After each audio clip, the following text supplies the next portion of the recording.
Now, the first step is to set up our intestinal drainer by cutting it into two equal halves, as you can see by using a pair of surgical scissors.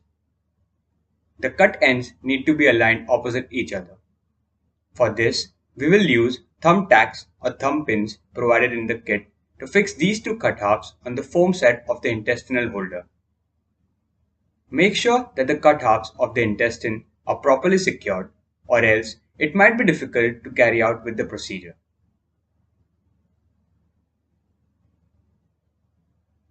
As it can be seen, the two front halves of the intestine should align and bulge out. An assistant can help to hold them in place. So coming on to the techniques of anastomosis, here we will be doing an end-to-end bowel anastomosis. An assistant will hold these two ends of the bowel loop together. In this demonstration, the mesenteric end is considered facing towards you and the anti-mesenteric end facing towards the assistant. Firstly, we will take a hold or the stay suture. Going on to the anti-mesenteric side and taking a fine suture going in from the outside into the bowel lumen and coming out of it just a bit medially on the same loop.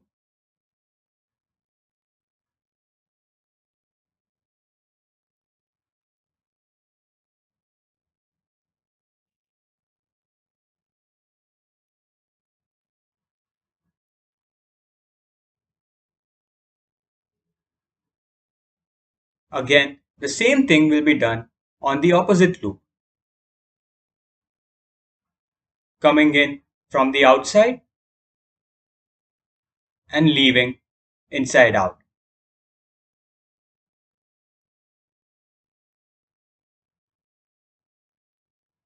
As you can see, we have taken these sutures a bit far from the end.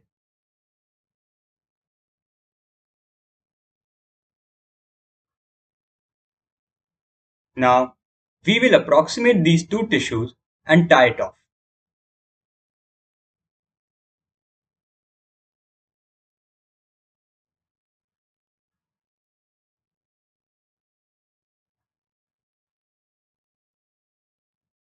We will cut the long end, whereas the short end will be grasped with an artery forceps and will be given to the assistant to hold.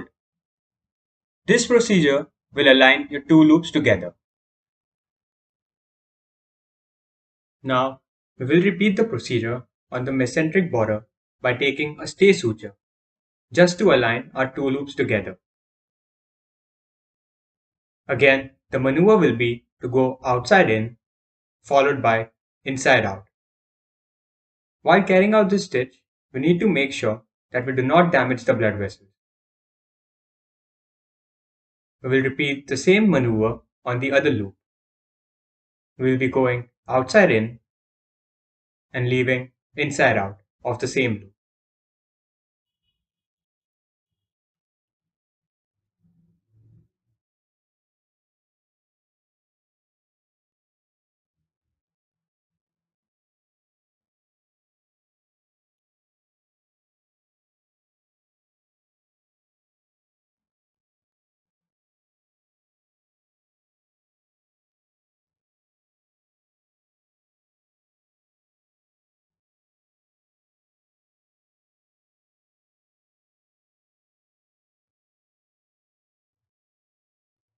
So now, as you can see, we have our four limbs, two anterior limbs and two posterior limbs, which you can see are in approximation with each other.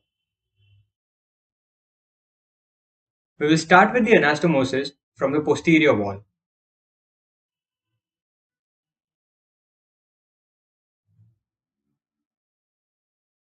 We need to be very careful while working on the edges because edges are primary places where leaks happen. So we have to make sure that we are working carefully on the edges. So again, the maneuver will be to go from outside in, followed by inside out on the same loop of the bowel.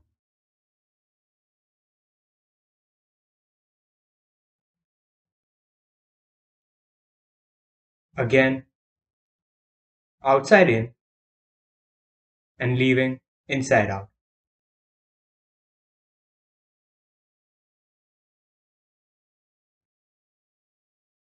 On the other loop, the maneuver will be the same. We will be going outside in, followed by inside out.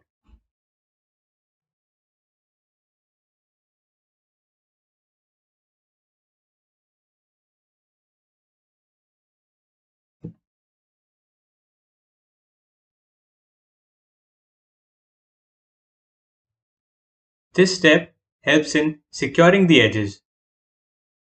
As you can see, this is hardly 0.5 millimeters from the top of the edge. So now, since we are outside and we will be suturing the posterior wall, the next step is to go inside the lumen. So now you are inside the lumen.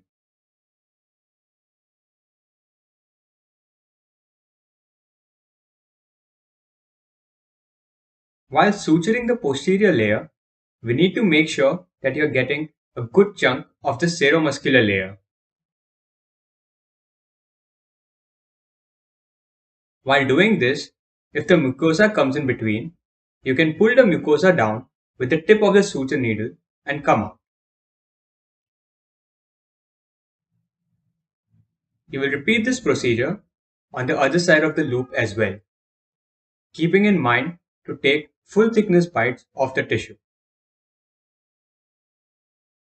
We will end the procedure by locking the suture.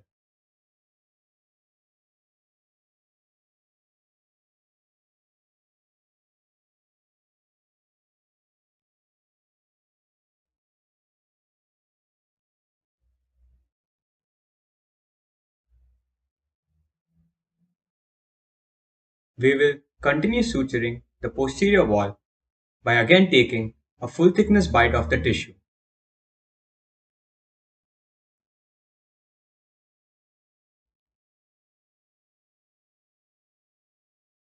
Again, we will finish this step by locking the sutures. We are locking just the initial one or two sutures. After that, we are taking full thickness continuous sutures.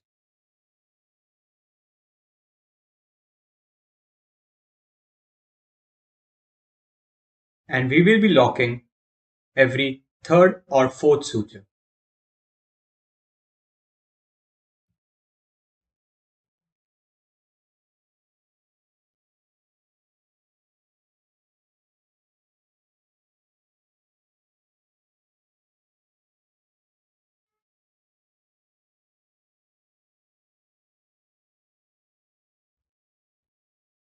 This intermittent locking will prevent progressive pulling up and narrowing of the lumen.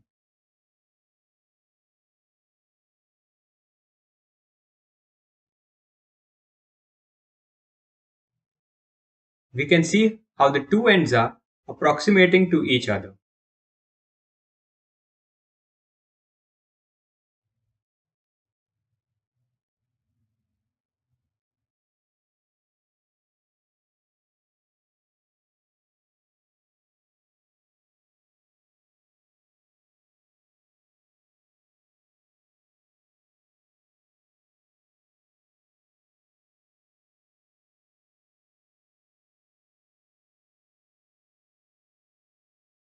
We will continue suturing till we reach the end, locking every third or fourth suture.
We have almost reached the end, so again we will be locking the suture.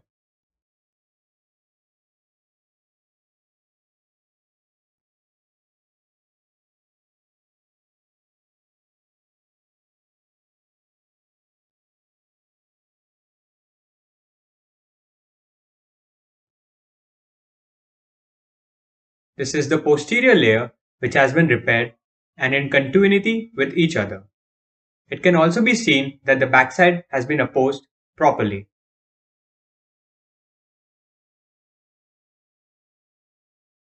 Now, coming on to the anterior layer. Since our suture is on the inside, we will push the needle out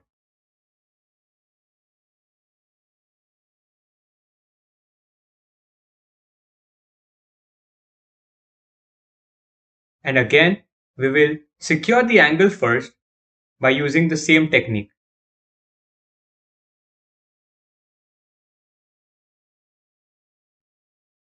The maneuver will be to go inside out followed by outside in from the same side.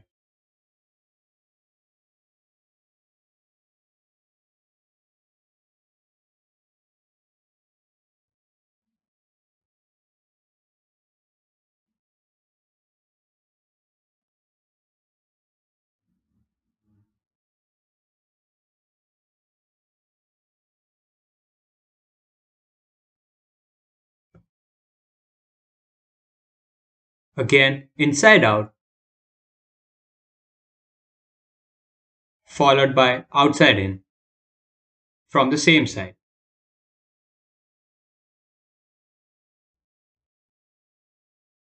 And we will tie it with a small loop.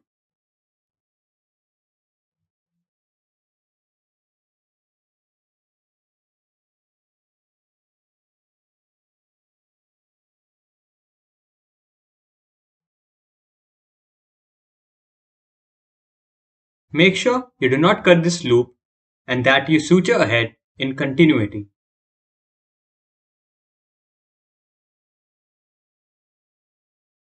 Now the assistant will hold the two loops together in line in front of you.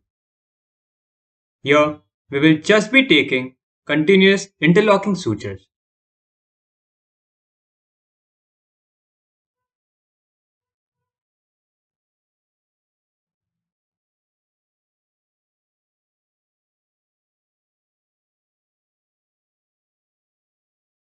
We need to make sure that the edges are properly inverted and not averted.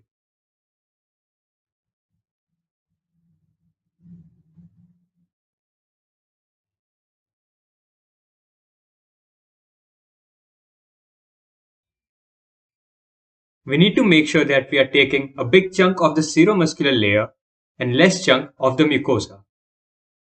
Because if we take more mucosa, then there is a chance that the mucosa will pout out and avert.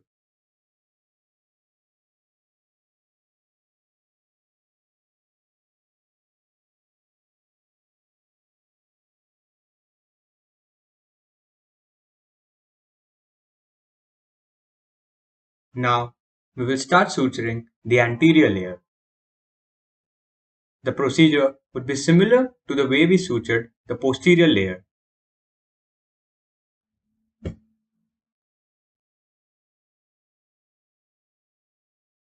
We will be taking continuous sutures and locking every third or fourth suture. This intermittent locking helps us to make sure that the edges are secured properly.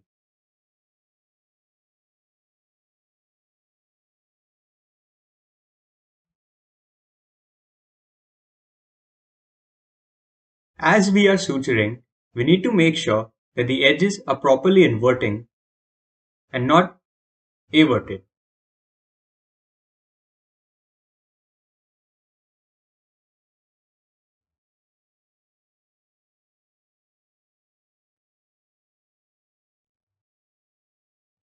Again, every time you suture, you need to make sure that we are taking a big chunk of the seromuscular layer and less chunk of the mucosa.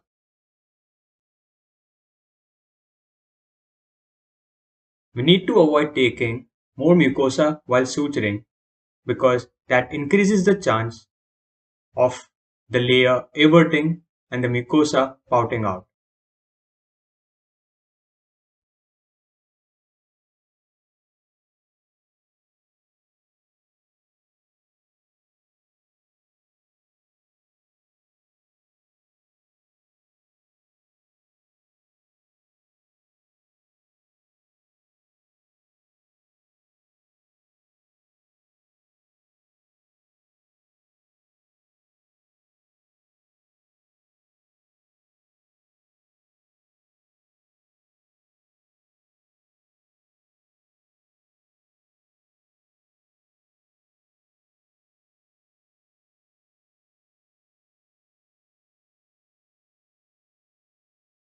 So this is how the anterior layer has been approximated. As we can see, the edges are properly inverting both anteriorly and posteriorly. Now, to reinforce the suture line, we will be taking one more layer of intermittent sutures called Lambert sutures.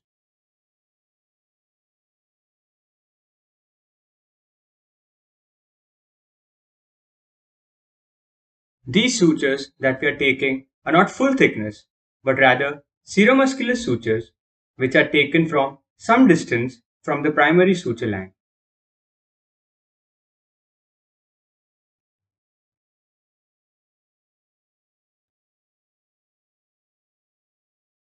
But remember, they should be adequately thick or they will cut through and damage the suture line.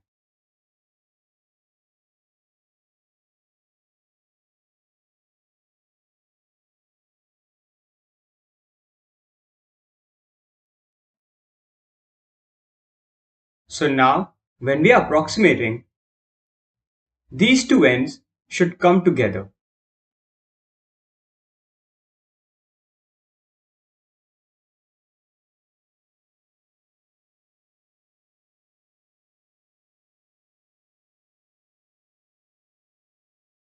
The assistant will cut the two ends,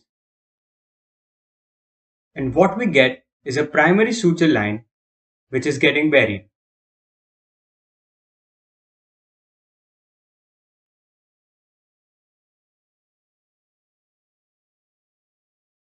We will continue taking these Lambert sutures, which are to be taken at a distance and are intermittent in nature.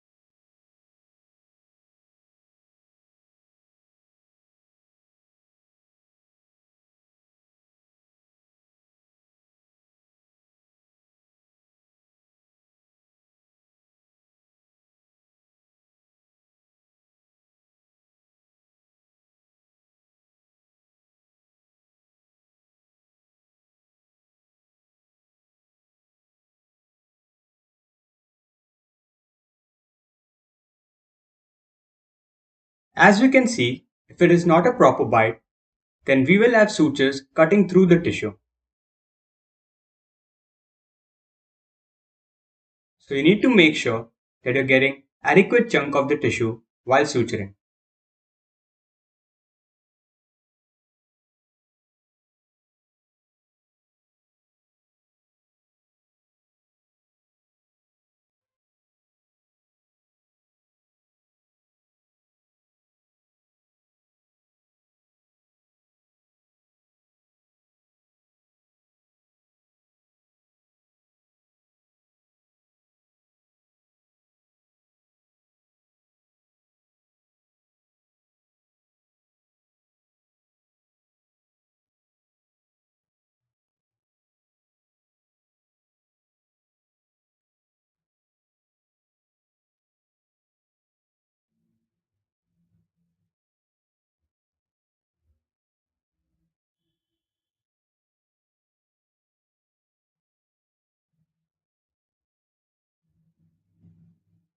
This way, we will bury our entire primary suture line both anteriorly and posteriorly.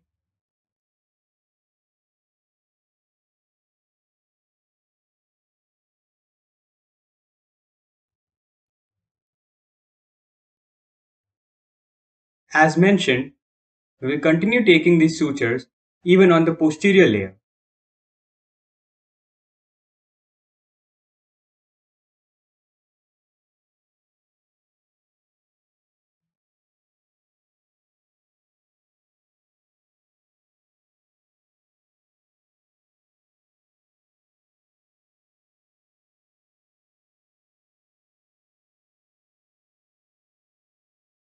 Again, make sure to take adequate chunk of the tissue.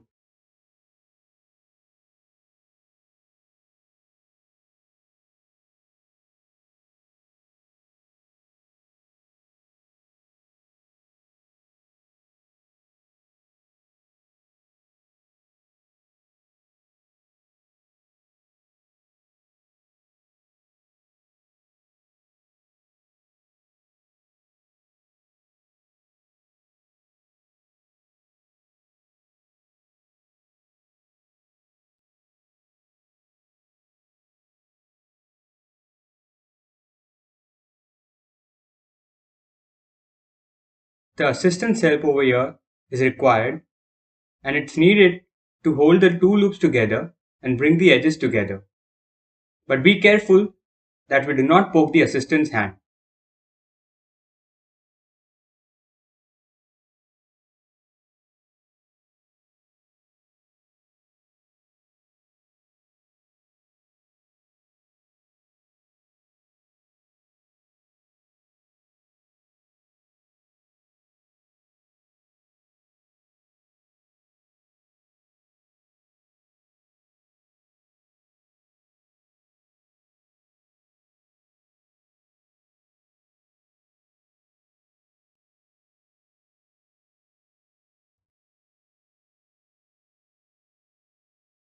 We can clearly see how the primary suture line is being buried by these Lambert sutures.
We can see the entire previous primary suture line buried by the Lambert sutures.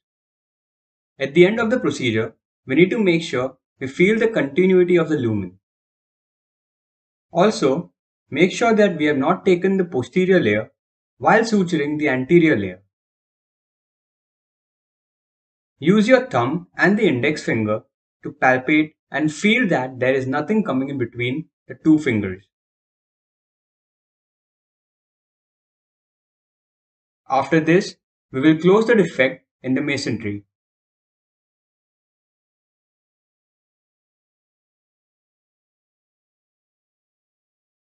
Once the bowel is anastomosed, we need to close the defect in the masonry. This is done to prevent any internal herniation of the bowel through the defect.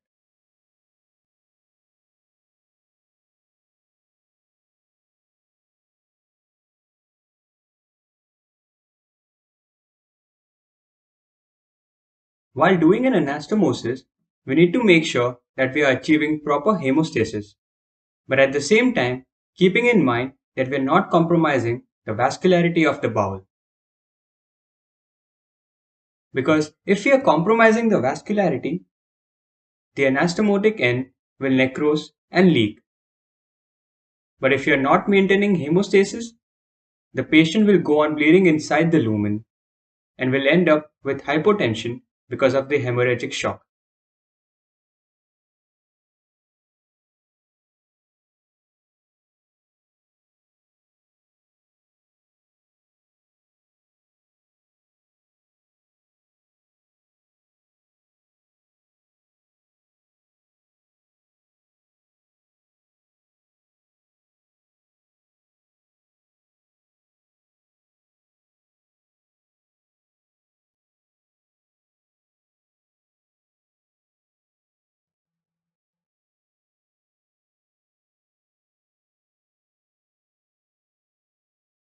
Finally, we have completed the anastomosis, which is strong with a proper lumen.